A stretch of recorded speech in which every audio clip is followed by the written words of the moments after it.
गांव का नाम था अमरपुर। हरियाली से भरा, शांत और मेहनती लोगों से बसा हुआ। गांव में रहते थे दो सगे भाई, हरिराम और शिवराम। दोनों के पास पुश्तैनी जमीन थी, एक बड़ा घर था और गांव में खूब इज्जत थी। लेकिन वक्त के साथ जमीन और जिम्मेदारियां बढ़ती गईं और धीरे धीरे उनके विचार अलग होने लगे। शांति का जीवन, सुबह का दृश्य, घर का आंगन। माँ गाय दूह रही है, दोनों भाई खेत जाने की तैयारी कर रहे हैं। माँ कमला ने कहा, हरिराम, बेटा जल्दी करो, धूप तेज हो रही है। और शिवराम, तू भी खा ले कुछ, खाली पेट मत जा खेत। हरिराम ने कहा, माँ तू चिंता मत कर, हम जल्दी लौट आएंगे। आज तो बस नहर का पानी लगाना है। शिवराम ने कहा, और मैं सोच रहा हूँ आज बकरी को भी खेत ले जाऊं। बहुत शैतान हो गई है ये रानी। बुआ जी पड़ोस से कहती हैं, अरे कमला, तेरे दोनों बेटे तो जैसे राम लक्ष्मण हैं। ऐसा मेल बहुत कम देखने को मिलता है आजकल। माँ ने कहा, हाँ बुआ जी, भगवान का आशीर्वाद है। हरिराम ने कहा, शिवराम, मैंने देखा आज तूने मेरी आधी पट्टी में हल चला दिया। शिवराम ने कहा, तेरी पट्टी? अरे वो जमीन तो बाबा ने हमारे नाम बराबर की थी। तू क्यों बार बार अपना अपना कर रहा है?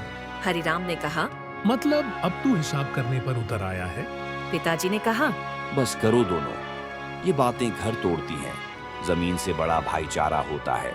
माँ ने कहा, भगवान के लिए लड़ो मत, मेरे जीते जी ये घर टूटे, ये मंजूर नहीं।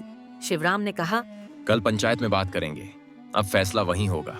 पंचायत का दिन गांव के पीपल के नीचे पंचायत बैठी है। बुजुर्ग, औरतें और बच्चे तक जमा हैं। सरपंच भोलाराम ने कहा, हरिराम और शिवराम, तुम दोनों को हमने बचपन से साथ देखा है। क्या सच में तुम दोनों अब अलग होना चाहते हो? हरिराम ने कहा, हाँ सरपंच जी, अब साथ नहीं रह सकते। शिवराम ने कहा, हम अपनी अपनी जिंदगी जीना चाहते हैं। रामू काका ने कहा, अरे बेटा, बांट लेना खेत, मगर दिल मत बांटना।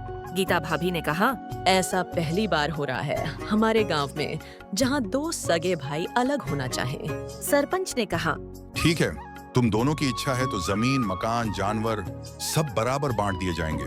घर के अंदर माँ एक कमरे में बैठकर चुप है। दोनों भाई हिसाब किताब में लगे हैं।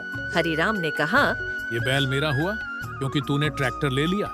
शिवराम ने कहा, और ये कुआं मेरे हिस्से में आया क्योंकि खेत मेरे ज्यादा सूखे हैं। माँ ने कहा, बांट लिया सब, पर क्या बचा? पछतावा और समझदारी कई महीने बीत चुके हैं।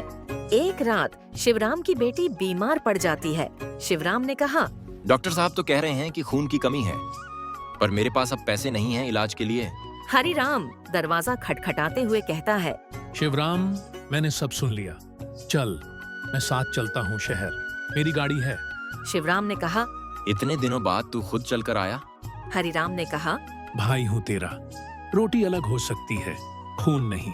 गांव की नई सुबह। अगली सुबह दोनों भाई फिर से एक साथ खेत में हल चला रहे हैं। माँ दूर से देख रही है। माँ खुश होकर कहती है, भगवान ने मेरी सुन ली।